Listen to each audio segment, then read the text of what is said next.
এদিকে আসো তো মা। ওনাকে চিনো? রাজু তুমি? কে উনি? কে? উনি আমার সাবেক স্বামী। এই যে মা দেখছো, ওর আগের স্বামী চলে আসছে, ওর স্বামী ওরে ফেরত নিতে চায়, আর আমিও চাই তোমার বৌমারে তালাক দিতে। তো হইল না আমার সমাধান? আল্লাহ এতদিন পরে আমার দিকে মুখ তুলে চাইছে। ভাই কবে নিবে, কবে? কি সব উল্টাপাল্টা কথা বলতেছিস বৌমা? কি বলতেছে? উনি ঠিকই বলতেছে আম্মা, আমি রাজুর সাথে চলে যাব। বৌমা আমার সাবেক স্বামী আপনার ছেলের থেকে আমার অনেক বেশি সম্মানের মর্যাদা দিছে।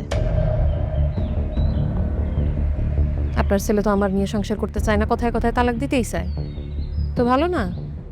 ভালো তো, আমিও তো একটা